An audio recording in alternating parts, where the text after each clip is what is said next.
Vamos orar. Senhor Deus, em nome de Jesus, nós somos gratos a Ti pela oportunidade que o Senhor nos concede de podermos mais uma vez em Tua presença estar, junto com os Teus filhos nessa sala virtual. Que a Tua boa mão seja sobre nós nesta tarde aqui no Brasil, nesta noite ali na Escócia, cada um dos Teus filhos que conosco estão, que o Senhor Deus possa abençoar cada um deles, dando graça, força, saúde, ânimo, coragem, para podermos prosseguir na caminhada da fé. Te louvamos, ó Deus, pelo Teu amor, te louvamos pela Tua bondade, te louvamos pela Tua misericórdia, pela Tua fidelidade em nos sustentar com a Tua graça, Pai, todos os dias das nossas vidas, Senhor. Se chegamos até aqui, foi porque o Senhor nos sustentou. Se estamos começando essa nova matéria, essa última matéria do ano, é porque o Senhor nos sustentou aqui. Pedimos a Tua bênção sobre nós, rogamos que o Senhor Deus venha nos abençoar, nos guardar, nos guiar, nos conduzir, nos fortalecer em Tua presença em tudo, Pai. Visita-nos com sabedoria, com entendimento, com iluminação, com inspiração, com sabedoria para poder falar aos Teus filhos e que o que dissermos fique em suas mentes, em seus corações, que haja aprendizado, que haja libertação, que haja cura, que haja milagre da parte do Senhor sempre em nossas vidas. Pois é por isso que estudamos a Tua palavra, não para um acúmulo de entendimento na nossa mente. Não é um culto ao intelectualismo, mas simplesmente um culto ao Senhor através do aprendizado, do estudo da Tua palavra. Te bendizemos, em nome de Jesus. Traz os Teus filhos para esta sala, tira todo impedimento, ajuda os Teus filhos a vencerem cada dificuldade que os cerca, dirigindo-os sempre em tudo. Te agradecemos pela vida do pastor Carlos, que é a ponte de ligação para a existência desse curso, os seus pastoreados ali na Escócia, aqui no Brasil. Que o Senhor Deus continue nos abençoando, nos dando graça e força. De Tua parte sempre, te adoramos em nome de Jesus. Amém. Vamos lá, meus irmãos, vamos iniciar então. Bem-vindo, Kleber, graça e paz, seja bem-vindo. Eduardo, graça e paz, seja bem-vindo. Amém. Vamos lá. Iniciar então nossa jornada, nossa última jornada de matéria deste ano, né? Lembrando aos irmãos que, com essa matéria, nós fechamos o nosso ano letivo com Ramatiologia ou Doutrina do Pecado. E lembrando aos irmãos também, vou falar isso agora, mas também falo no final, o nosso horário de início de aula aqui no Brasil é 5h30, por conta do horário de verão que estava acontecendo lá na Escócia.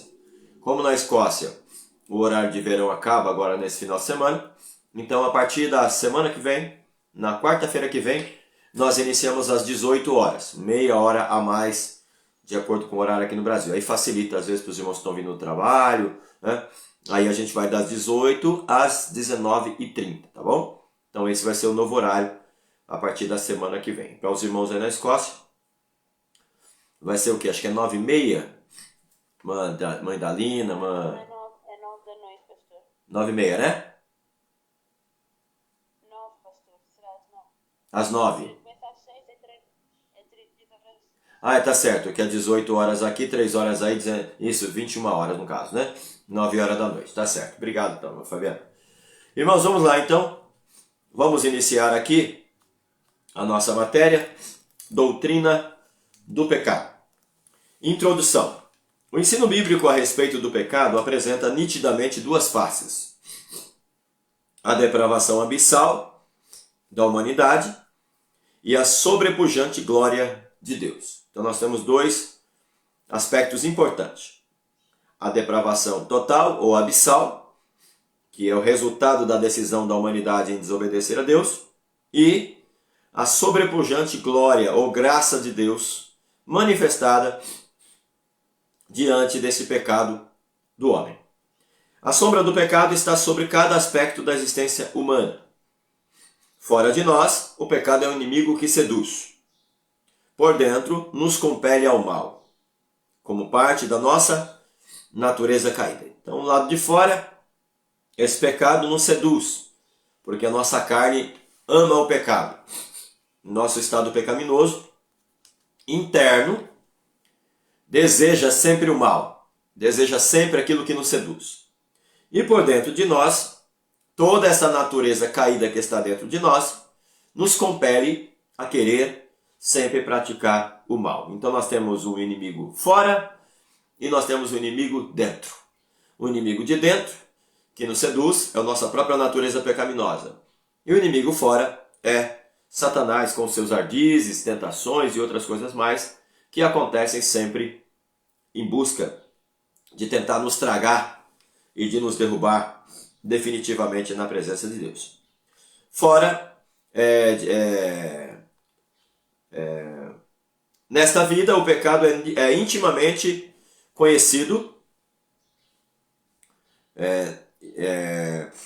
como parte da nossa natureza. Nessa vida, o pecado é intimamente conhecido, ainda que permaneça estranho e misterioso, né?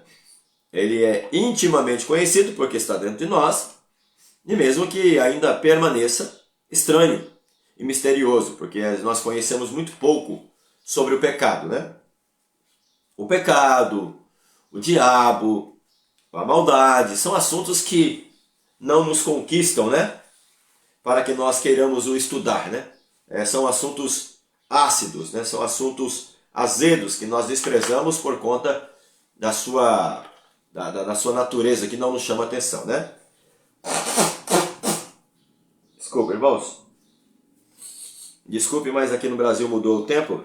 Estamos na primavera, mas por incrível que pareça, está fazendo frio aqui, muito frio. E a minha natureza, meu sistema imunológico é muito fraco. Aí já vem as renite e as ites da vida, né? Então por isso peço que me desculpe aí. Promete a liberdade, mas escraviza, produzindo desejos que não podem ser satisfeitos. Quanto mais nos debatemos para escapar o seu domínio, tanto mais este mal nos enlaça. Compreender o pecado nos ajuda no conhecimento de Deus e de nós mesmos. Porém, o pecado distorce até mesmo o nosso conhecimento do próprio eu. Então veja bem, compreender o pecado nos ajuda no conhecimento de Deus, porque foi Ele que nos salvou e é Ele que nos salva, né, do pecado, e de nós mesmos, porque essa é a nossa natureza, nós somos pecadores, né, do nosso próprio eu. Mas se a luz da iluminação divina consegue penetrar essas trevas, e não somente as trevas, mas também a própria luz, então poderão ser melhor analisadas à luz da palavra de Deus. Ou seja, por mais que seja trevas, por mais que seja uma situação intragável, né? Mesmo assim, através da palavra de Deus, nós podemos ter clareza para estudar, né? Vai trazer clareza para nós através da palavra. Desculpa, irmãos. Vou tentar aqui ver se eu seguro os espirros aqui, tá? Percebe-se a importância prática no estudo do pecado, na sua gravidade. O pecado é contra Deus. Afeta a totalidade da criação, inclusive a humanidade. Grifa tudo aí, essa parte. O pecado é contra Deus. E afeta tudo, né? A totalidade da criação. Grife em toda essa parte aí.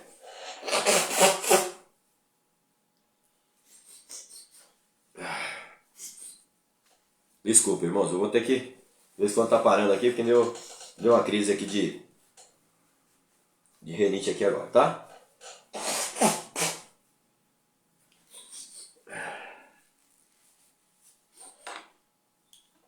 Vamos lá. Afeta a totalidade da criação, inclusive a humanidade. Até mesmo o menor dos pecados pode provocar o juízo eterno. Existe pecadinho e pecadão? Sim, existe pecadinho e pecadão dentro da lei de Moisés. No Antigo Testamento você tem pecados que é para a morte e pecados que não é para a morte. No Novo Testamento você também tem pecados que é para a morte e pecados que não é para a morte. Então assim, A gente pode até dizer que existe gradação de pecado, né? Mas todo pecado mata.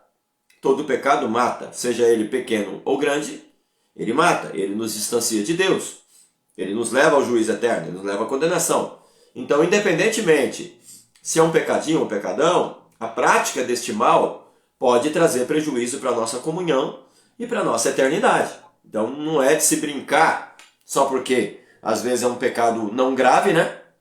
Um pecado que não tem tanta gravidade assim. Isso não quer dizer que a gente não deva evitar, que a gente não deva lutar contra ele, que a gente não deva mudar de comportamento em relação a esta prática desse pecado, né? E o remédio para o pecado é nada menos que a morte de Cristo na cruz. Os resultados do pecado abrangem todo o terror do sofrimento e da morte. Grifa isso também. O remédio para o pecado é nada menos do que a morte de Cristo na cruz. Os resultados do pecado abrangem todo o terror do sofrimento e da morte. Tudo que o pecado traz é sofrimento e morte. E morte aqui seria morte em todos os aspectos, né? Finalmente, as trevas do pecado demonstram, num contraste nítido e terrível, a glória de Deus. Isso não quer dizer que o homem tenha que pecar para que a glória de Deus se manifeste. A glória de Deus não depende do pecado para ser manifestada. A glória de Deus não depende do pecado para ser conhecida, né? Então não é o pecado que acentua a glória, certo? Não é o pecado que acentua a glória, mas, num contraste nítido e terrível, a glória de Deus se manifesta no meio das trevas, no meio da luz, mostrando para o homem que a única luz que o homem pode encontrar depois de pecar é a luz de Cristo. Jesus disse: eu sou a luz do mundo, e quem me segue não andará em trevas. A importância prática do estudo da natureza do pecado também pode ser percebida no seu relacionamento com outras doutrinas. O pecado distorce todos os conhecimentos e lança dúvidas sobre eles. Ou seja, todo conhecimento que o ser humano pode ter, esse conhecimento, ele é mínimo em relação à potencialidade que o homem tinha antes de cair. O Adão sem pecado é um homem que tem uma inteligência incrível, que tem uma capacidade intelectual fantástica, uma capacidade de conhecimento fantástica, mas depois do pecado, todo esse conhecimento que pode ser adquirido, a capacidade humana de se conhecer, ela diminui, ela está prejudicada, né? Nesse sentido, seguimos. E lança dúvidas sobre ele. Ao defendermos a fé cristã, defrontamos com um dilema ético. Como pode existir o mal no mundo? Como pode existir o mal no mundo, governado por um Deus onipotente e inteiramente bom? Essa pergunta é uma pergunta que todo mundo faz, né? Como existe tanto mal no mundo se Deus é quem governa o mundo, né? Essa pergunta não é uma pergunta difícil de responder quando nós conhecemos os caminhos pelos quais o homem tomou e o tanto quanto Deus fez o homem responsável pelos seus atos. Então o problema do mal no mundo não é porque que Deus deixa o mal acontecer. O problema é porque que o homem deixou o mal entrar. Porque Deus deu ao homem todas as capacidades para que ele dissesse não ao mal. Mas ele preferiu dizer sim. E assim sendo, quando ele diz sim, o mal entra no mundo e toma conta de tudo. Então o problema não é Deus, o problema é o homem. Esta questão fica mais fácil de ser respondida quando estudamos essa matéria. O estudo da natureza divina deve considerar o controle providencial de Deus. De novo, o estudo da natureza divina deve considerar o controle providencial de Deus sobre um mundo amaldiçoado pelo pecado. Então, quando nós estudamos a natureza divina, nós estudamos teontologia, nós percebemos que é Deus quem reverte todo o mal no mundo. Quando o homem o procura, quando o homem se arrepende, quando o homem reconhece que ele é o causador de todo esse mal. Ou seja, não basta Deus querer salvar o homem. Não basta Deus querer limpar o mundo. Não basta Deus querer mudar a história do mundo. É necessário que o homem queira mudar as suas atitudes. Porque as consequências do mal do homem atingem toda a natureza e todo mundo. Uma coisa é Deus resolver o problema da natureza. Outra coisa é o homem mudar o seu caráter, mudar a sua natureza pecaminosa. Então, onde é que está a solução do mal do mundo? Está na reconciliação do homem com Deus.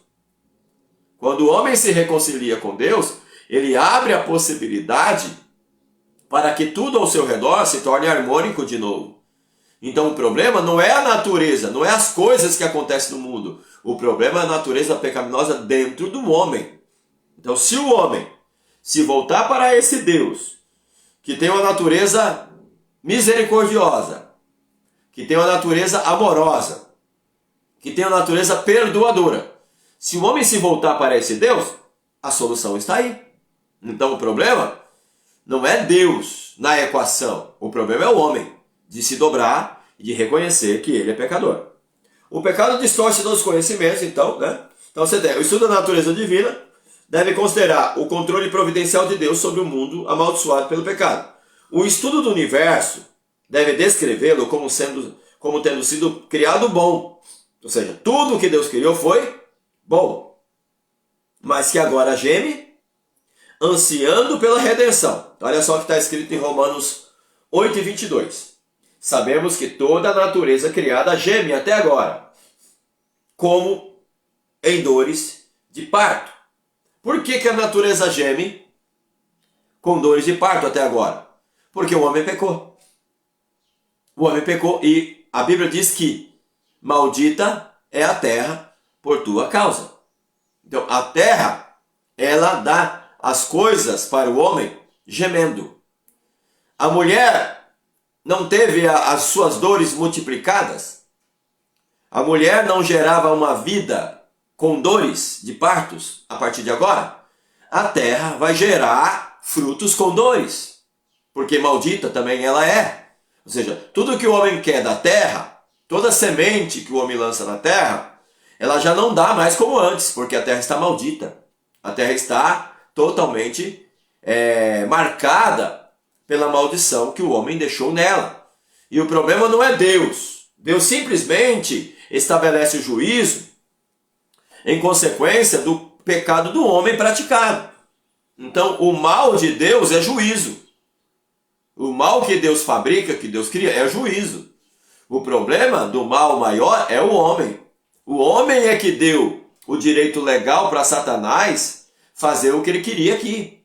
Então ele tomou conta de tudo e hoje a própria terra em si, ela não consegue mais dar a sua vitalidade, a sua fertilidade como dava antes. Então se você tem uma mulher que está dando uma semente, que está gerando uma semente com dores de parto, você tem uma terra que também vai receber sementes e vai gerar frutos com dores, com maldição, né? Ela geme com dores de parto. Temos esse paralelo entre Eva e a terra. O estudo da humanidade, antropologia, deve considerar a natureza humana, como nós vimos até agora, que se tornou grotesca, desumana, desnaturada por causa do pecado. A doutrina de Cristo, cristologia, depara-se com a pergunta de como a natureza plenamente humana do Filho de Deus, nascido de uma virgem, pode ser totalmente impecável. Como é que pode ser impecável se o mundo inteiro está no pecado? Nós já vimos isso, já estudamos essa matéria. O estudo da salvação, soteriologia, deve declarar não somente para qual destino a humanidade é salva, para qual destino a humanidade é salva, mas também de qual destino ela é resgatada. Que uma coisa é você falar que o homem agora está destinado ao céu, porque ele foi salvo por Cristo, mas ele foi salvo de quê? Ele foi salvo do destino da morte eterna, do inferno.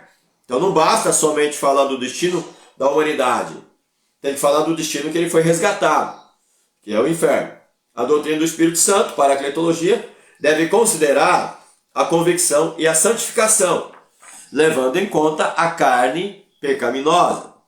A doutrina eclesiástica, eclesiologia, deve adaptar o seu ministério a essa humanidade distorcida pelo pecado, dentro e fora da igreja. Ou seja, cada pastor, cada obreiro, cada obreira, Cada pessoa que lida com a igreja deve saber que essas pessoas, por mais que elas estejam salvas, que elas estão no processo de regeneração, elas não são perfeitas ainda.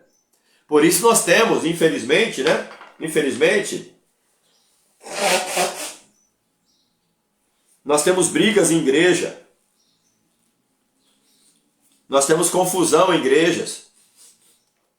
Nós temos disse-me-disse em igrejas. Pessoas caluniando. Pessoas pecando. Por quê? Porque nós não congregamos numa congregação de querubins, de anjos. Nós congregamos numa congregação de pessoas falhas. Isso não justifica que as pessoas têm que falhar, né? Mas os pastores devem ter ciência dessa matéria, hamartiologia, para entender que, por mais que os seus membros sejam pessoas salvas e através de Cristo Jesus, que elas entregaram as suas vidas para Jesus, elas ainda possuem uma natureza caída, uma natureza que está dentro dela, que puxa para baixo. Então essa matéria, ela traz clareza também para a doutrina da igreja, que seria a eclesiologia, para que os pastores saibam que ele não está lidando com a congregação de anjos. Infelizmente, são pessoas falhas, pessoas pecaminosas, né? O estudo dos tempos, estudo do final dos tempos, né? O estudo dos tempos do fim, que seria a escatologia, precisa descrever e também defender o juízo divino contra os pecadores, ao mesmo tempo em que aponta o fim do pecado. Finalmente, cabe à teologia praticar, evangelizar e aconselhar, educar, governar a igreja, influir na sociedade e encorajar a santidade, mesmo presenciando o pecado no meio da humanidade. Ou seja, a grande pergunta que se faz, irmãos, é essa: se Deus, sendo Deus perfeito, mesmo sabendo a condição humana, mesmo conhecendo todas as falhas humanas, mesmo conhecendo toda a condição de depravação, de queda da humanidade, ele acreditou, ele investiu, ele veio resgatar a humanidade. Por que nós vamos desistir das pessoas? Por que nós vamos desistir de ministrar a palavra? Né? Eu tenho certeza que muitos de nós, ao irmos ao culto, a gente pensa, eu acho que eu não vou no culto não, porque se for para ver aquelas pessoas falsas, se for para ver aquelas pessoas que ficam falando mal de mim, se for para ver aquelas pessoas pecadoras, aquelas pessoas que não querem se arrepender, eu prefiro ficar em casa. Só que, se você fosse Deus, ou se fosse Deus que tivesse que ir a essa igreja, ele deixaria de ir por conta dos defeitos dessas pessoas como elas são?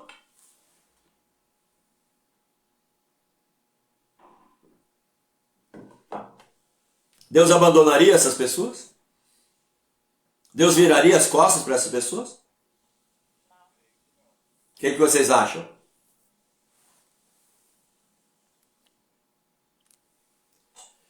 É fácil acreditar? Não abandonaria, pastor.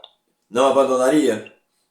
Não, porque foi por causa desta mesma atitude que ele veio aqui na Terra, que é para poder resgatar a humanidade. Justamente. Porque a Bíblia diz que todos foram destituídos da glória de Deus. Né? Se todos foram destituídos, então ninguém tinha o livre acesso de subir à glória de Deus, a não ser que Deus se fez homem e veio para aqui, para a Terra, para resgatar mesmo esses homens que foram destituídos, para poder então ter esse privilégio de ganhar outra vez a vida eterna. Sim, muito bem. Parece estranho, né, Monocrécia, perguntar isso para a igreja, porque a igreja é é a congregação dos terapeutas, né? É o hospital de Deus, né? É o local onde as pessoas chegam para poderem serem curadas, saradas. Eu sei muito bem que muitas pessoas já deveriam estar muito melhor do que estão. Nós criamos expectativas de melhora nas pessoas porque a igreja é o local onde se ouve a palavra de Deus, onde você é ministrado, e nós precisamos estar melhor a cada dia, né? E às vezes a gente pensa, poxa vida, fulano de tal já deveria estar tão bem, tão melhor do que está, por que que não muda? Por que que não age de maneira diferente? Por que não olha para as coisas com outro olhar, né? Agora a grande questão é justamente essa, cada pessoa cresce dentro do seu ritmo, e infelizmente tem pessoas que resistem à palavra, resistem à leitura das escrituras, resistem à oração, resistem ao jejum, e às vezes acaba não crescendo mesmo, né? O tanto quanto deveria. Amém. Isso não justifica, né, Lucrécia? Isso não justifica que essas pessoas devam continuar assim, né? A Bíblia vai trabalhar essa questão dos imaturos, né? Das crianças, dos que precisam ainda de leite porque não suportam o alimento sólido. Mas no que diz respeito ao pecado, Cristo está sempre pronto para salvar e para resgatar. E nós precisamos ter consciência de que, como servos de Deus, como pastores, como obreiros, como pessoas que ministram, que cantam, nós precisamos continuar acreditando de que Deus pode mudar essas pessoas, de que Deus pode sará-las, de que Deus pode curá-las, de que Deus pode mudar os seus destinos. A gente não pode desistir, a gente não pode jogar a toalha no octógono, nós não podemos desistir das pessoas só porque elas pecam, porque nós também somos pecadores. Se nós estivéssemos hoje na condição que essas pessoas estão, nós gostaríamos que elas desistissem de nós? Não. Não é isso? É uma pergunta a se fazer, né? Então, o pecado, ele é um mal, é uma doença, é algo que infelizmente... Pode falar. Sim, pastor, isso também tem a ver com... esse assunto me faz lembrar da parábola do joio e do trigo. Isso. Muito bem. Me faz lembrar porque nós vemos, né, quando o senhor da vinha foi lá plantar o trigo, e lá depois o senhor se retirou, foi descansar, veio o senhor, nesse caso, o diabo, né? Sim. Satanás foi lá no meio da seara, plantou. Isso significa, pastor, que muitas das vezes na igreja tem mesmo aquelas pessoas que são mandadas pelo Satanás, que é para ver se destrói a igreja, não é? Porque muitas das vezes não é possível, pastor, nós estamos na igreja há não sei quantos anos, mas mesmo assim a pessoa não muda. A pessoa olha para aquilo e continua a infernizar. Muitas das vezes, às vezes as coisas que as pessoas fazem, você se pergunta, mas será que essa pessoa tem escutado mesmo a palavra? Será que a pessoa vive aquilo que prega? Muitas das vezes essa é a pergunta que nós fazemos. Sim. E é decepcionante, né? Frustrante, decepcionante, porque nós criamos uma expectativa de que as pessoas que ouvem a palavra, que estão na igreja, nos cultos constantemente, sejam ministrados pela palavra e sejam libertos por ela. Lógico, como eu disse aos irmãos, cada um responde dentro do seu tempo, mas tem pessoas que parece que resistem, elas não querem, e elas estão persistindo. É como a senhora falou, às vezes você pensa, puxa vida, não é possível que essa pessoa seja um joio, aliás, que essa pessoa seja um trigo, porque se fosse trigo traria resultado, se fosse trigo traria fruto, se fosse trigo somaria, mas tudo que se faz é não dar fruto, é não somar e atrapalhar. Aí a gente pergunta, como diz a parábola, né, Lucrécia? Vamos arrancar esse joio? É verdade. O que a Bíblia diz, né? Não tem como arrancar, porque às vezes quando você arranca o joio, alguns trigos saem junto. Sim.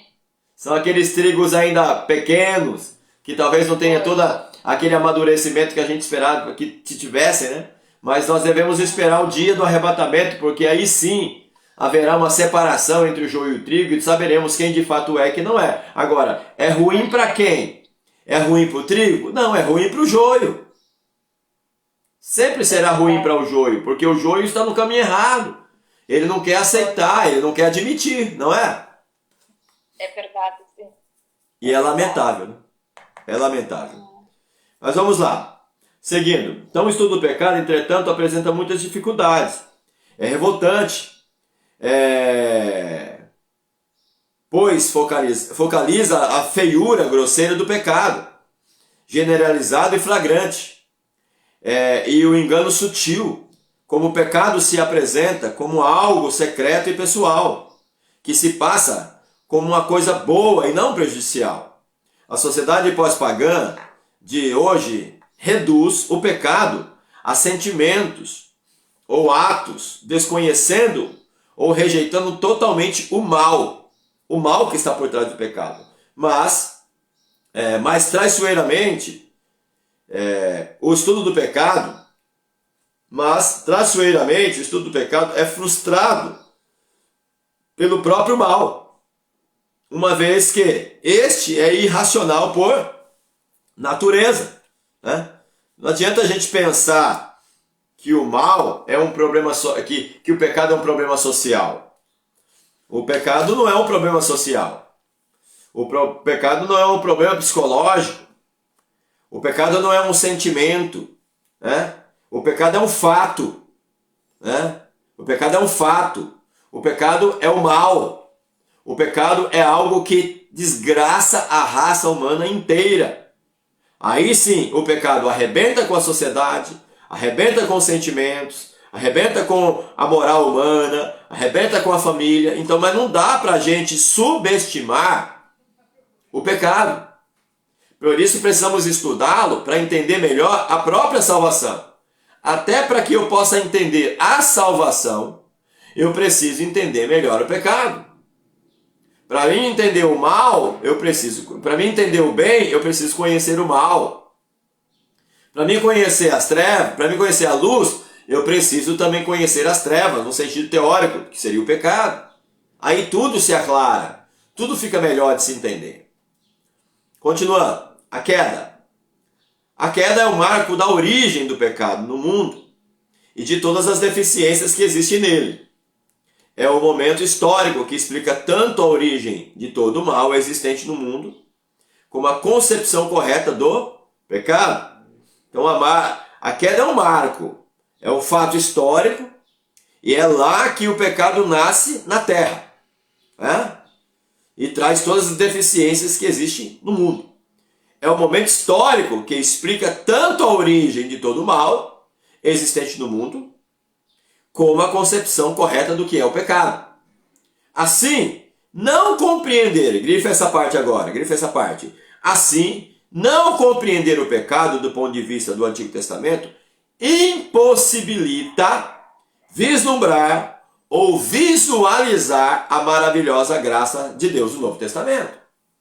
Então, para que eu possa visualizar a graça de Deus no Novo Testamento, entender a doutrina da salvação, eu preciso compreender primeiro a doutrina do pecado.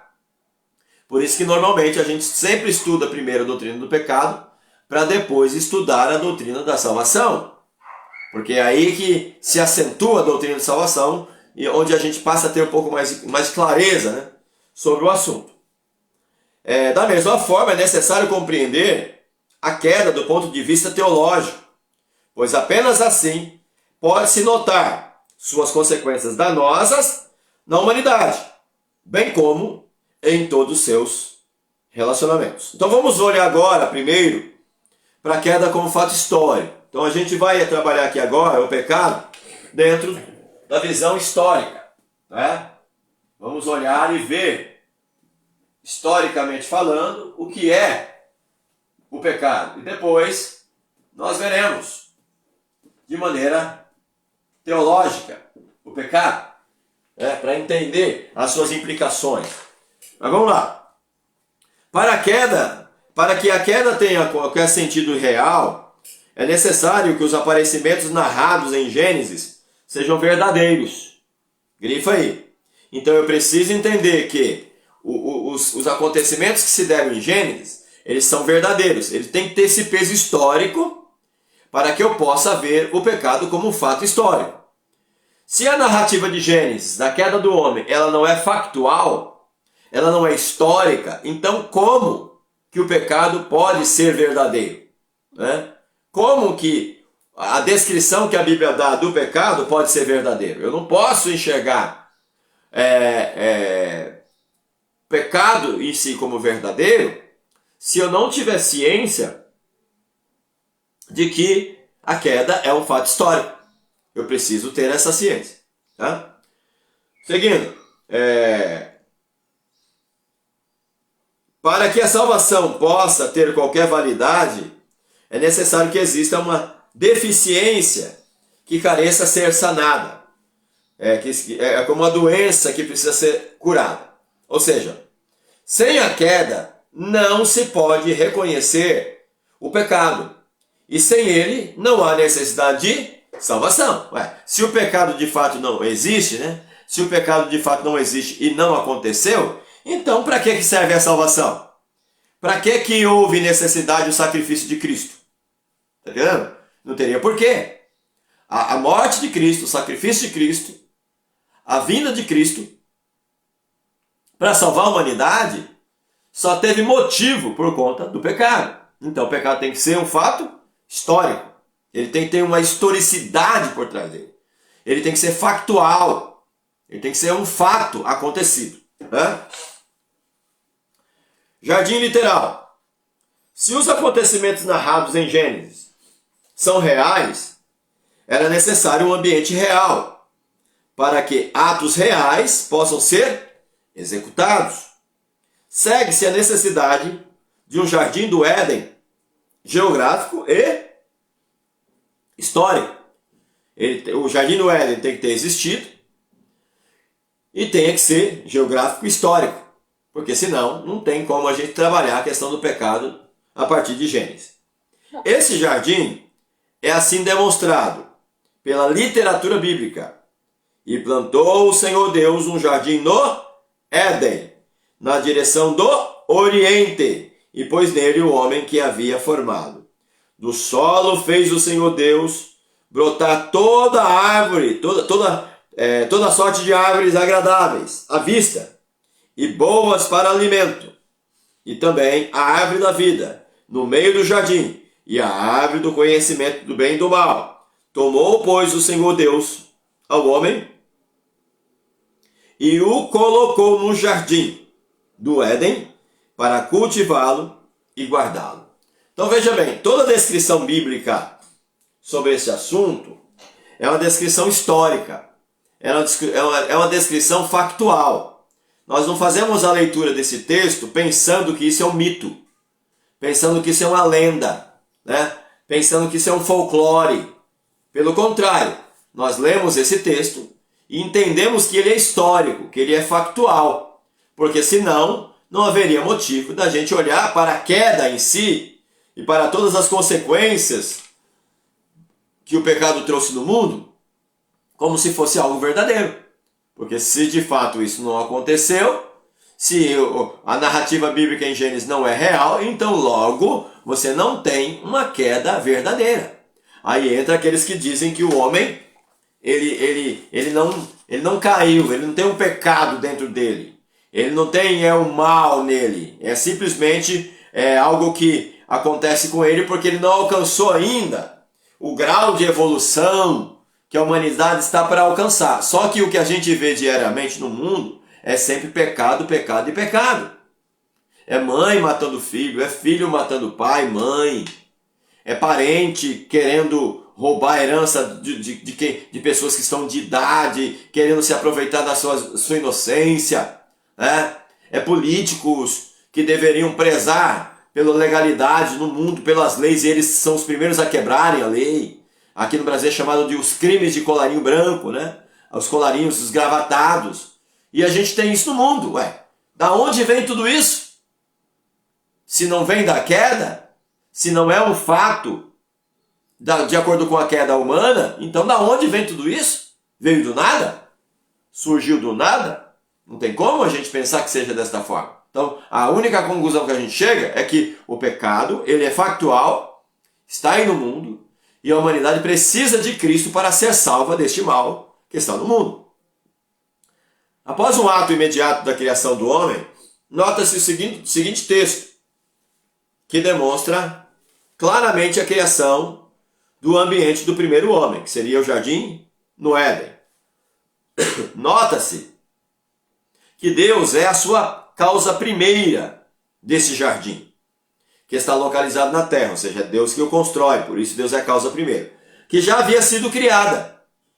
A localização descrita pelo autor bíblico sugere que este jardim estava situado na região da Palestina.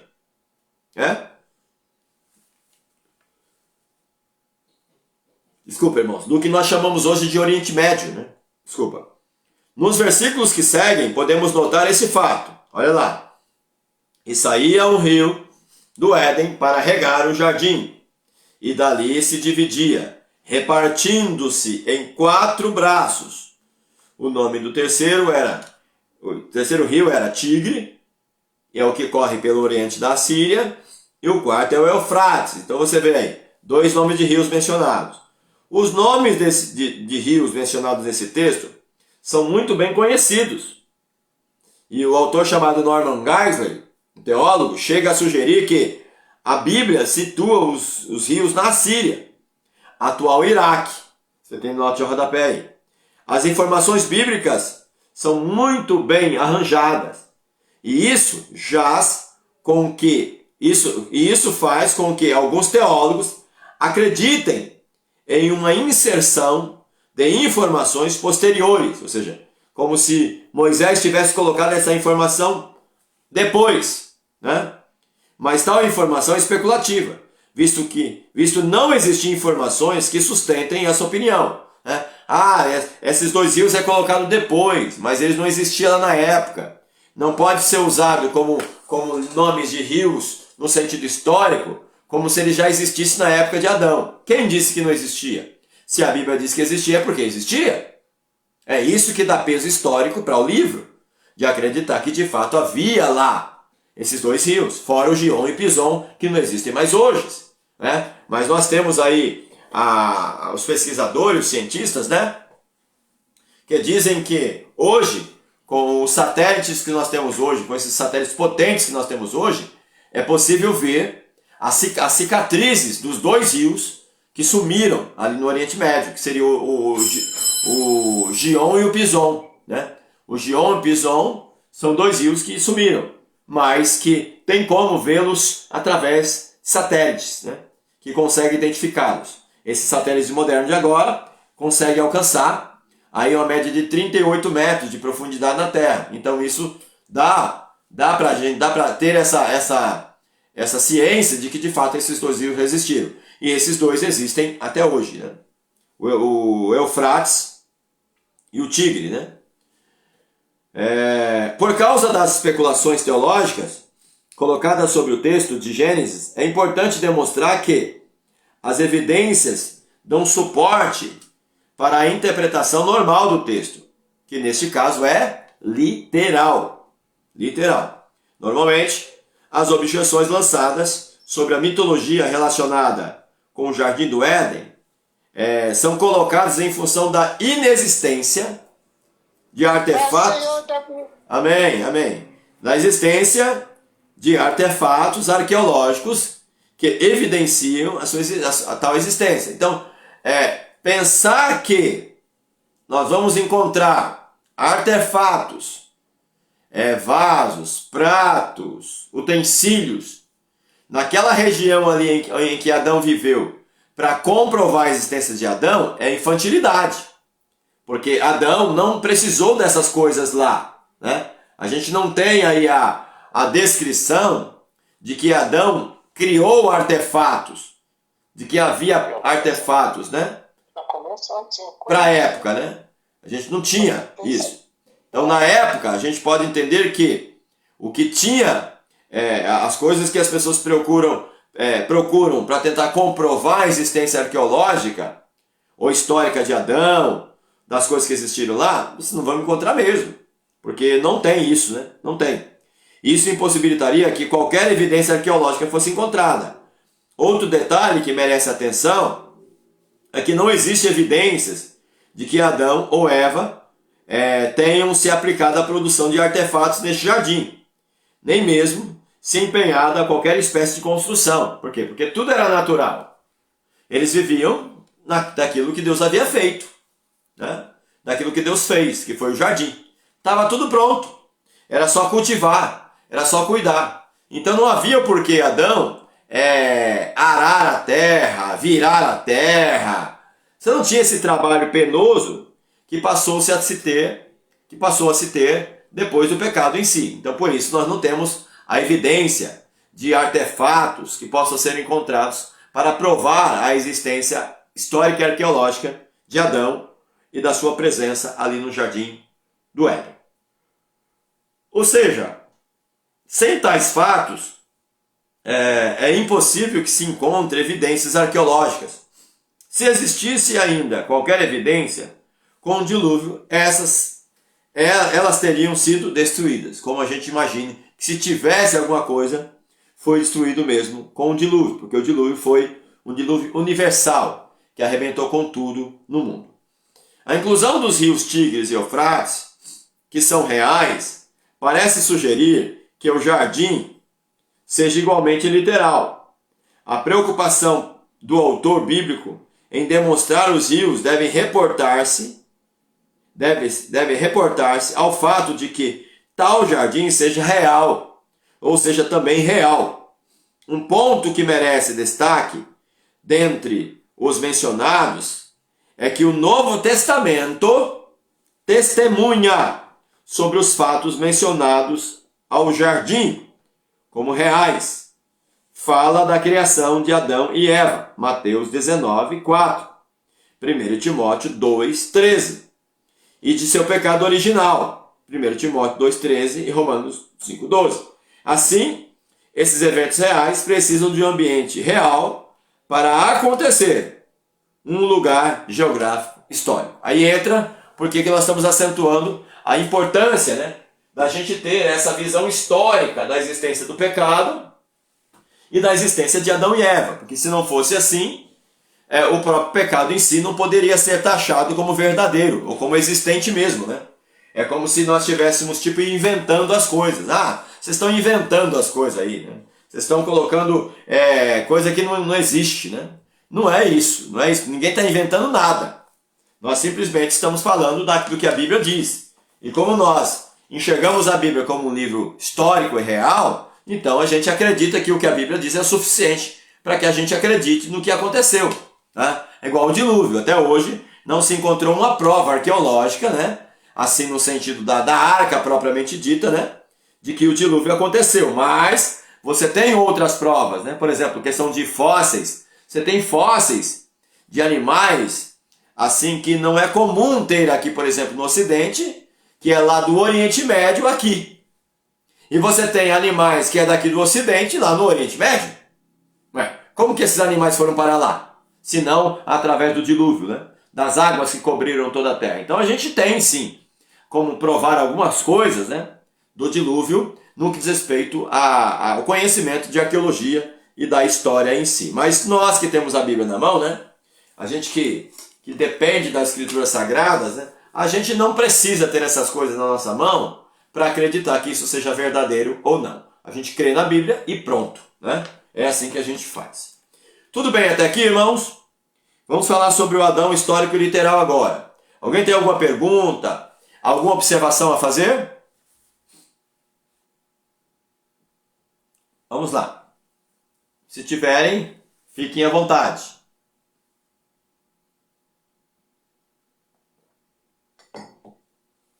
Não? Então vamos seguir. Adão histórico literal. Nós estamos falando sobre a historicidade do jardim, historicidade do pecado, historicidade do Éden, historicidade de Adão. A argumentação que proporciona a interpretação mítica ou irreal é a consideração de que o autor se utiliza de um estilo poético, repleto de paralelismo, com outros mitos antigos e a suposta contradição entre o relato e a ciência.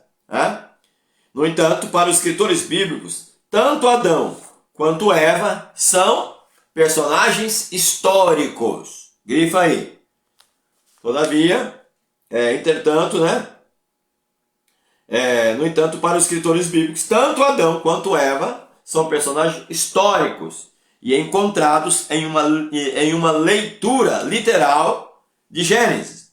O primeiro fato que evidencia a condição histórica de Adão é a própria narrativa do Gênesis. Então, para nós cristãos, quando nós estudamos o livro de Gênesis, para nós, a sua narrativa, a maneira como Moisés descreve o texto é histórico. E Moisés aqui não está trabalhando com mitos, né? Moisés não está usando uma linguagem mitológica, alegórica, folclórica. Não, Moisés está usando simplesmente uma narrativa histórica para falar do Gênesis, da queda, do pecado, da salvação, da serpente, da tentação, da queda. Tudo isso para nós, cristãos, que interpretamos a Bíblia de maneira literal, todos esses fatos para nós são históricos. E para nós não há problema nisso. Lógico que existem linhas de pensamento por aí que ignora isso que eu estou falando, que não acredita que seja assim, né? Que eles acreditam que, de fato, houve muitos mitos, né? Que Gênesis, a queda é um mito, a serpente é um mito, a árvore da vida é um mito, a árvore do conhecimento do bem e do mal é um mito, tal, e etc. Tem um monte de coisas que eles defendem como mito. Nós não defendemos assim. Nós acreditamos na literalidade do que está escrito. Por isso, a teologia ela tem um peso. Não tem como você fazer teologia se você não acredita que, de fato, o que aconteceu foi verdadeiro, foi literal. Não tem como. Como pensar que o pecado é verdadeiro, que a salvação aconteceu, se de fato não aconteceu o que está escrito no capítulo 3 de Gênesis? Eu preciso enxergar para tudo isso com um olhar histórico, para acreditar no que está escrito. Senão, não adianta nada. Não adianta nada, né? Embora muita discussão exista nesse ponto, para aqueles que consideram o texto como fonte fidedigna de informação, é o ponto de partida. Observe que o autor sempre demonstra Adão como uma pessoa real. Se Adão fosse irreal, não poderia ter gerado filhos. E na narrativa de Gênesis, ele perpetua a espécie humana, gerando filhos à sua imagem. Outro detalhe importante dentro da narrativa de Gênesis é que a sentença, este é o registro, ou são estas as gerações encontradas para registrar a história do povo hebreu, é usada para o registro da criação, para Adão e Eva em seus descendentes. Então, você vai ver diversas vezes, né? Diversas vezes você vai, estas são as gerações de, ou esse é o registro de. Então, ou seja, essa expressão, o registro, essas são as gerações, essa terminologia, essa maneira de Moisés escrever, demonstra a historicidade do texto. E você vai ter uma média de 1, 2, 3, 4, 5, 6 a 7 vezes a expressão, esse é o registro. Né? Esse é o registro. Mostrando o quê? Que Moisés está preocupado em quê? Em registrar a história que falaram para ele, ou que Deus revelou a ele. Então o objetivo de Gênesis, o estilo literário de Gênesis, não é mitológico, não é lendário, não é folclórico. O estilo literário de Gênesis, ele é histórico, ele é factual, e não tem como dizer que não seja. Né? E para Adão e Eva e seus descendentes. Fora da narrativa de Gênesis, é possível encontrar Adão como um personagem histórico. Como? Na cronologia encontrada em 1 Crônicas 1:1. Adão encabeça a genealogia mais extensa das Escrituras, que seria de 1 Crônicas, capítulo 1, versículo 1 ao capítulo 9, versículo 44. E quem é colocado como primeiro? Adão. Adão. Né? Que demonstra a historicidade das tribos de Israel e a importância da linhagem davídica. Mas para que essa genealogia tenha valor real, é necessário que os personagens envolvidos sejam igualmente reais. Aí entra, no caso aqui, um fato importante, né? A gente sempre trabalha isso de maneira rápida, assim, né? Mas é bom que os irmãos tenham uma certa noção que Adão é o primeiro homem, né? É o primeiro homem historicamente criado. Ele é o primeiro homem historicamente existente. Você não tem uma raça pré-adâmica que vem antes de Adão, tá? Você não tem uma raça pré-adâmica. Você não tem pessoas antes de Adão. O primeiro homem historicamente comprovado, de acordo com a Bíblia, é Adão. A primeira mulher é Eva. Então isso mostra o peso histórico que as escrituras têm. Ainda que os seres humanos aí, os historiadores, arqueólogos, tentem estudar e tentem descobrir uma raça pré-adâmica, uma raça antes do que a Bíblia diz, é um pouco complicado provar isso. Não tem como provar. A Bíblia vai trabalhar categoricamente falando que Adão, ele é o primeiro homem. Entendeu? Alguém tem alguma dúvida em relação a isso? De raça pré-adâmica, de Lilith, etc. Alguém tem alguma dúvida sobre esse assunto?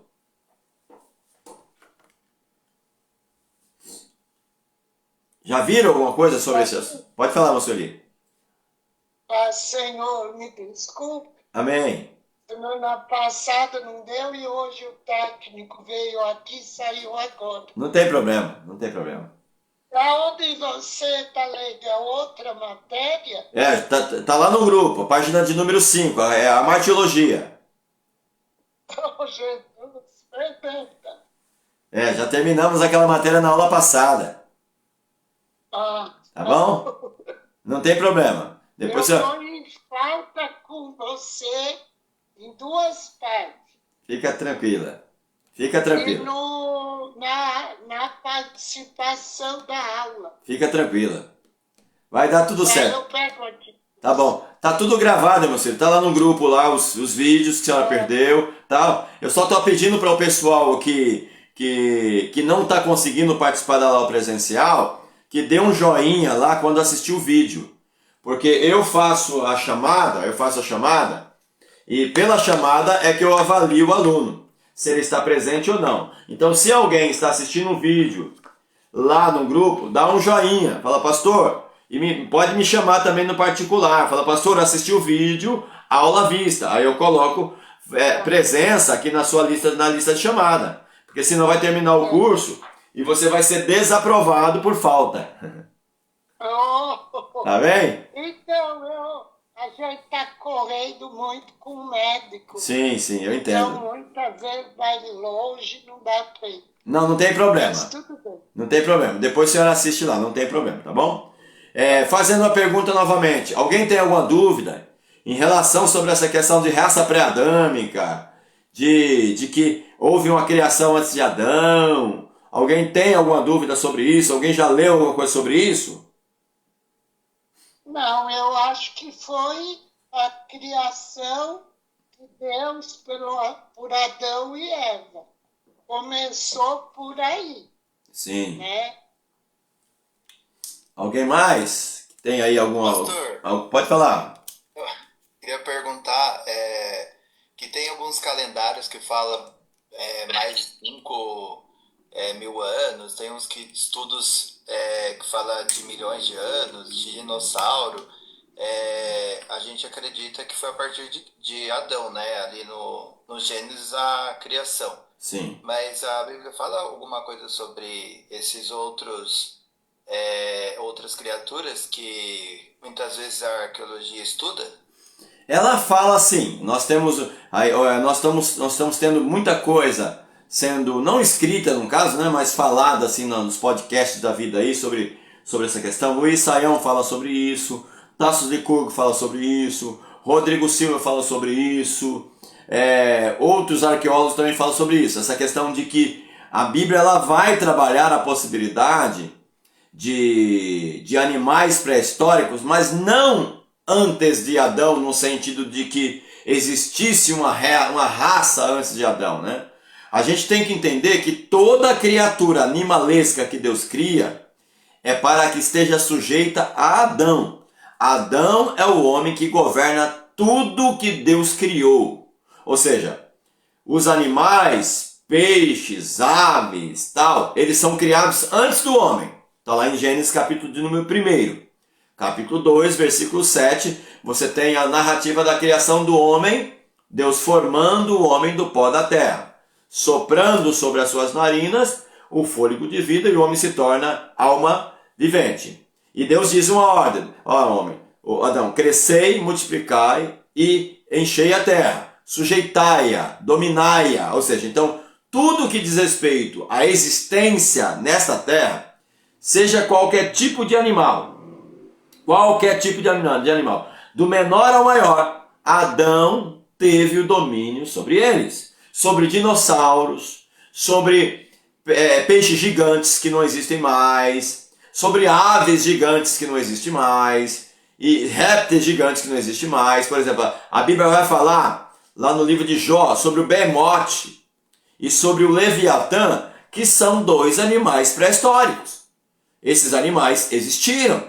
E a narrativa que se faz lá em Jó desses dois animais, por mais que o livro de Jó seja um livro poético, mas quando Deus vai fazer a pergunta para Jó, lá no capítulo 42, sobre esses animais, 42 ou 36, estou bem lembrado, Deus faz a pergunta para Adão, como de fato aqueles animais existiram, entendeu? No seu pescoço reside a força, e diante dele vai o desespero. Tem Bíblias aí que coloca que diante dele até a tristeza salta de alegria. É uma tradução errada, né? Na Almeida Revista e Corrigida você tem essa tradução, né? Que vai colocar no livro de Jó esse animal como se a tristeza saltasse de prazer diante dele, né?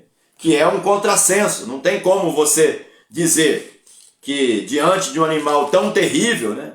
Tão feio, tão aterrorizante, a gente possa acreditar que a tristeza salta de alegria diante dele. Então, essa tradução de que a tristeza salta de alegria diante dele é uma tradução errada.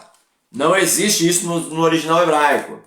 É diante do seu pescoço reside a força, e diante dele vai o desespero. Né? Seria diante de quem? Do Leviatã. Esse animal terrível, né? Terrível que a gente vê descrito lá no livro de Jó. Estou tentando achar aqui qual capítulo que está descrito sobre ele, mas eu não estou achando. Não estou com a minha Bíblia aqui, que a minha Bíblia já está tudo marcadinho, né? Eu não estou achando, não sei se é no capítulo 38 ou no 36. Você tem lá a citação desses dois animais. Quem tiver acesso aí, de repente não esteja usando o seu celular para ler ou para gravar, coloca para mim aí Behemoth ou Leviatã no livro de Jó, para você achar o capítulo para mim, por favor.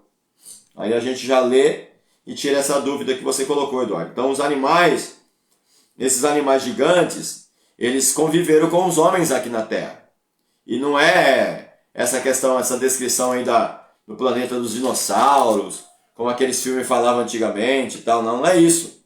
De fato, eles conviveram. Diga. Eu pus aí na Google, ele mostrou-me que está no capítulo 41.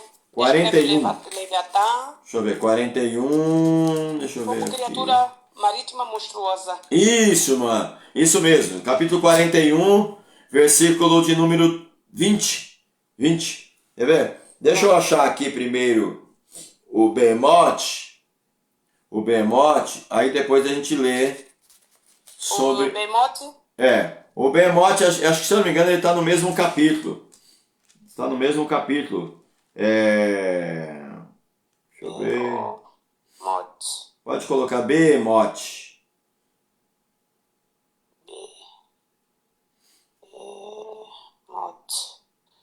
Como é que está escrito letra por letra?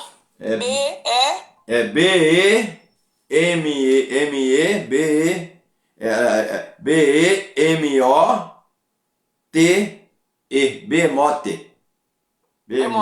Ok. Behemoth. Tá no capítulo 40, irmã Darina. Tá no 40. Tá no 40. Aí, Eduardo, ó. Olha que interessante. Capítulo 40.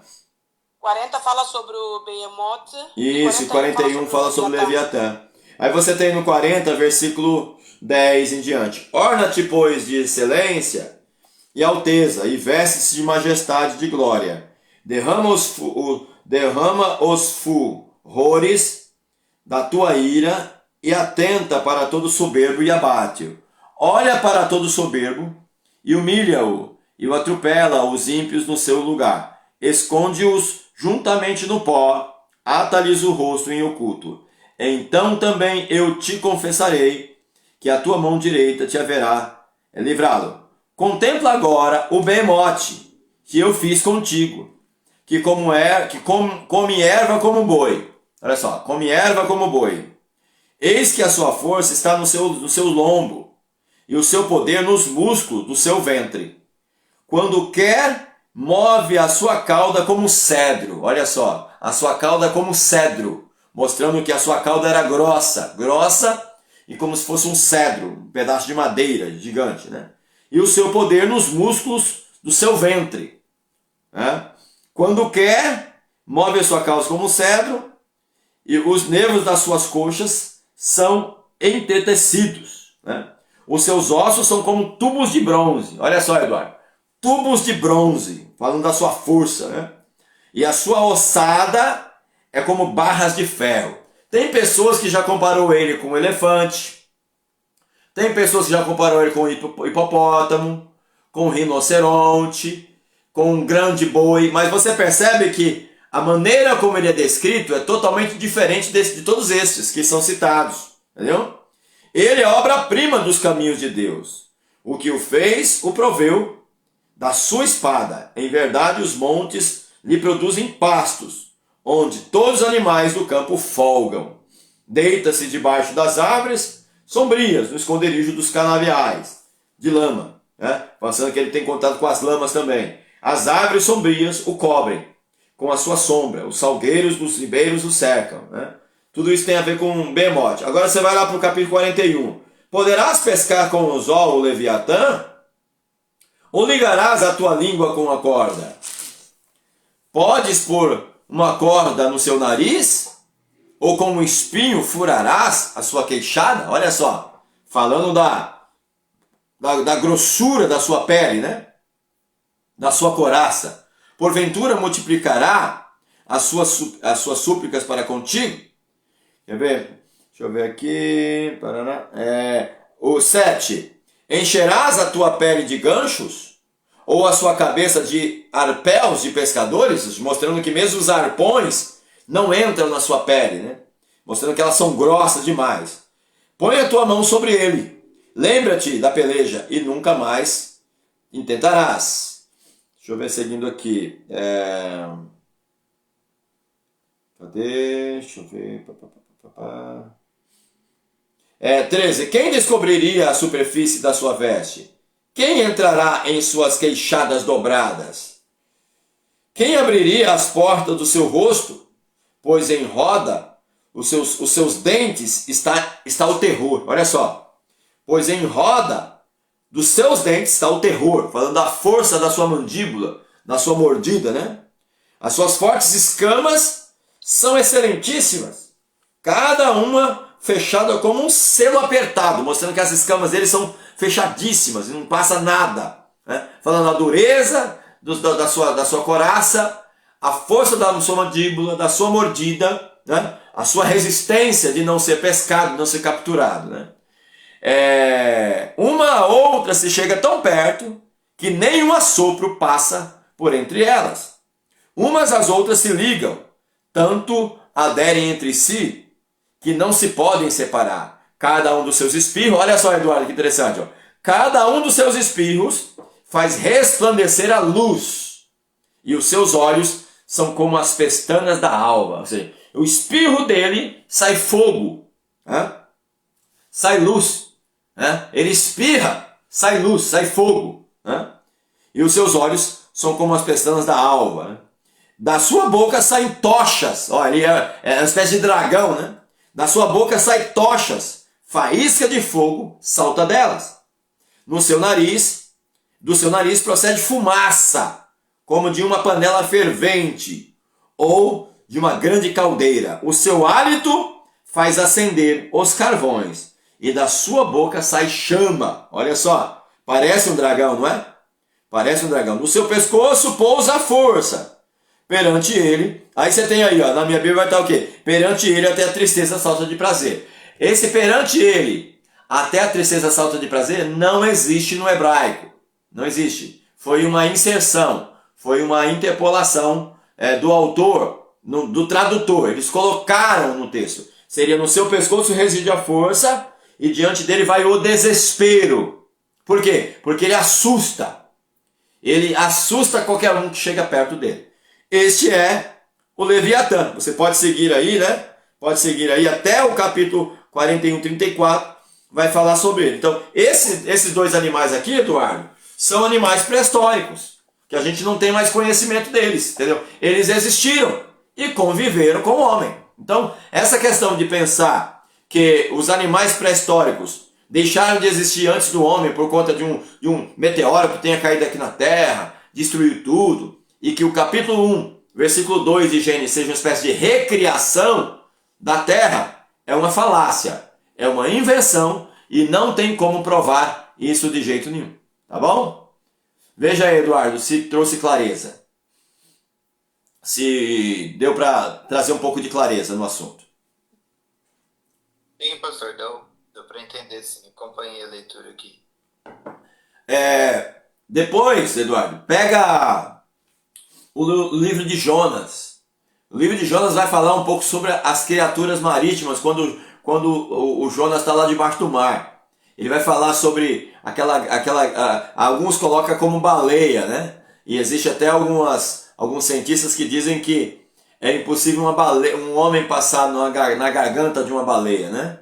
Não que não tenha acontecido e não que não se possa provar que de fato passa. Mas dá-se entender que aquele peixe que engoliu Jonas era um peixe maior do que uma baleia. Era um monstro marinho.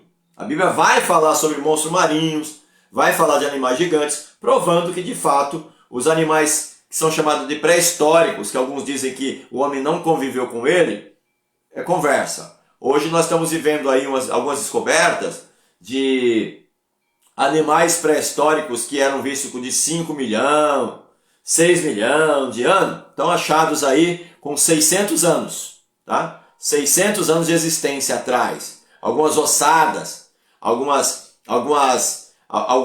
descobertos no meio de lama, porque a lama ela conserva, né, aquilo que está ali, no caso. Isso já se encontra DNA de alguns animais pré-históricos, diziam que não existiam mais, né? O ser humano não tem capacidade de catalogar, de descobrir tudo que a natureza tem. Então, só porque ele nunca viu, só porque acha uma ossada daquele animal e nunca mais se viu, aí ele diz que é pré-histórico. Mas aí quando aparece de novo, como é que fica essa tese da pré-histórica? Entendeu? Você tem aí animais aí que aqui no Amazonas, por exemplo, aqui no Brasil e os países onde o Amazonas se estende, existem animais lá que nunca foram catalogados.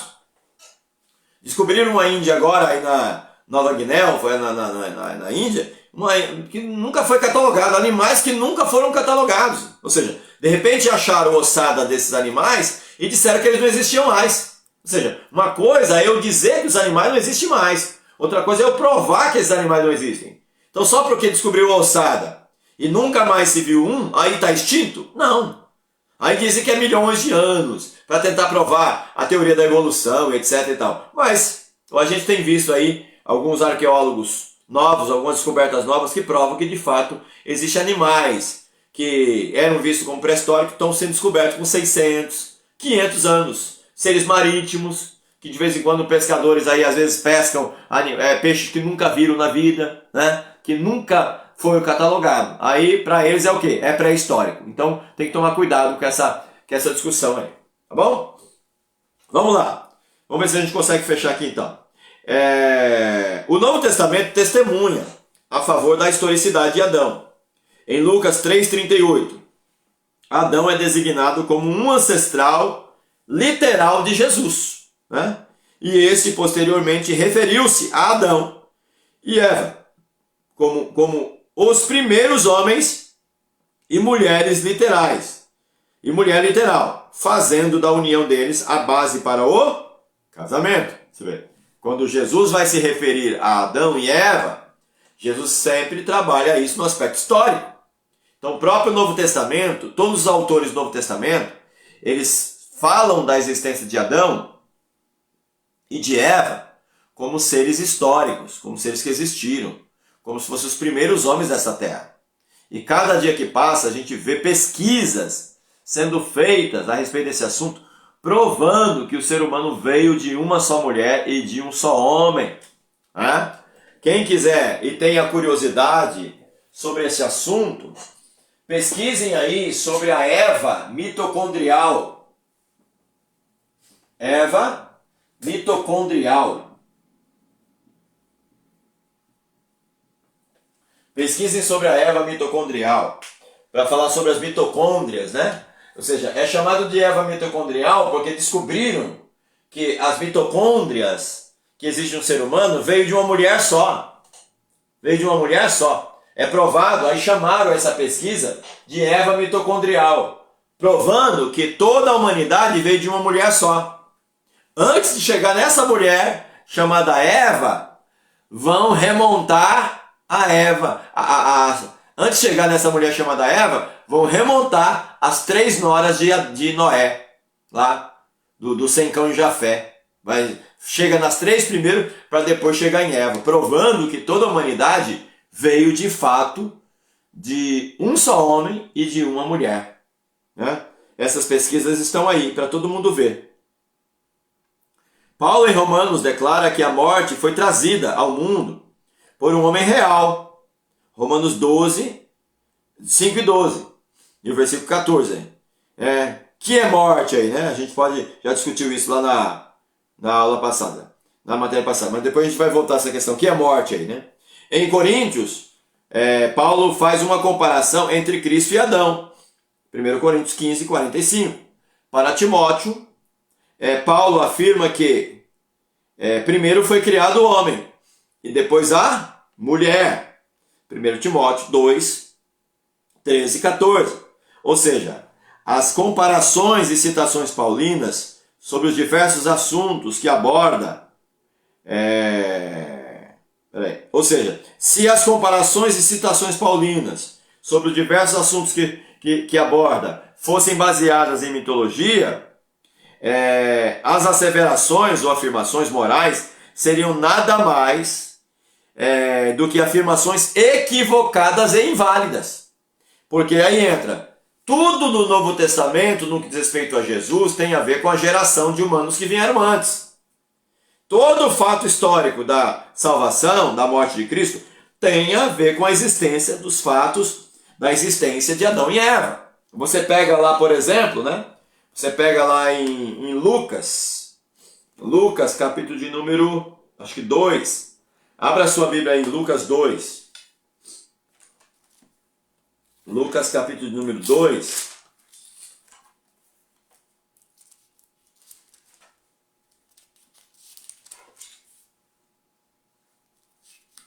Aliás, Lucas, capítulo de número 3. Lucas 3, versículo de número 37. Lucas, capítulo de número 3, versículo 37. Algum de vocês pode ler para a gente? Lucas 3, 37 e 38. Deixa a caveira. Lucas 3, 37 e 38. Diz Maleque. Pode ler. Pode ler. E Lameque e Metusalém de Enoque de Jared, e Jared de Malalel de Cainã. 38. 8, né? Isso, 38. 8 também? Também. De Cainã, de Enos, e Enos de Sete de Adão, e Adão de Deus. Olha só, por que eu pedi para vocês lerem para mim esse texto? Esse texto prova a historicidade de Adão. O Lucas, a genealogia de Lucas, ela é inversa. Você vai ver lá que a genealogia de Mateus, ele pega do maior para o menor, né? Do maior para o menor, vindo de Abraão, Davi, etc. Tal. Aqui, Lucas pega do menor para o maior, né? Ele pega do menor para o maior. Aí ele pega e termina onde? Em Adão. Então a proposta de Lucas com a sua genealogia é provar a historicidade de Cristo.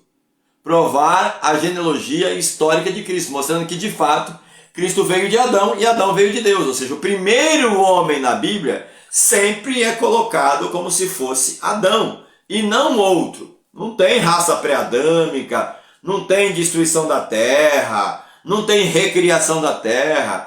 Gênesis capítulo 1, versículo 2 não é recriação, é criação. É criação no sentido de continuidade do que foi feito, entendeu? Não tem como provar que ali a terra de Gênesis capítulo 1, versículo 2 é a terra caótica, é a terra destruída. Isso é uma invenção. Isso é uma invenção. Não tem como provar de jeito nenhum. Então, sai fora dessa. Sai fora dessa daí, tá? Seguindo. Ou seja, se as comparações e citações paulinas sobre os diversos assuntos que aborda fossem baseadas em mitologia, as asseverações morais seriam nada mais do que afirmações equivocadas e inválidas. Entretanto, não parece ser esse o caráter que Paulo escreve. Não parece ser esse. Tanto ele como os autores do Novo Testamento têm por certo de que os acontecimentos narrados em Gênesis são fatos históricos, né? Assim, é impossível não crer na historicidade de Adão. Não tem como não crer na historicidade de Adão. Pode falar. Oh, Davi, Diga. eu estou acompanhando aqui pelo celular. Aonde você está lendo? Página de número 5. Agora nós vamos para evidências. Evidências. Aqui diz nossa página 4, pastor Davi. Aí tá 4? Sim, no nosso tá 4. Tá A 4? seguir evidências, não é? Então desculpa. É que eu mandei, acho que o índice de vocês aí está com a página zerada, né? E ficou como a página 4. Muito bem, desculpa. É que a minha aqui tá na sequência. O índice é a página 1 e segue assim. Então, muito bem, página 4. Evidências. Aí a gente termina aqui. A queda é considerada verdadeira e histórica pelo fato de que a literatura bíblica, mesmo fora do relato de Gênesis, apresenta tanto a queda como verdadeira, como os resultados desse evento.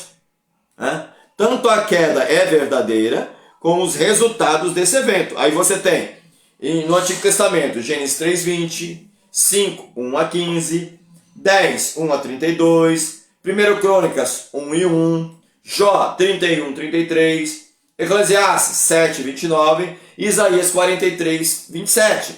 Todos esses textos, eu gostaria que vocês lessem na semana, todos eles evidenciam a queda considerada no sentido histórico. Nada que é citado nesses textos que eu citei aqui são considerados no sentido mitológico, no sentido mítico. Entendeu? Tudo é no sentido histórico. No Novo Testamento, a queda.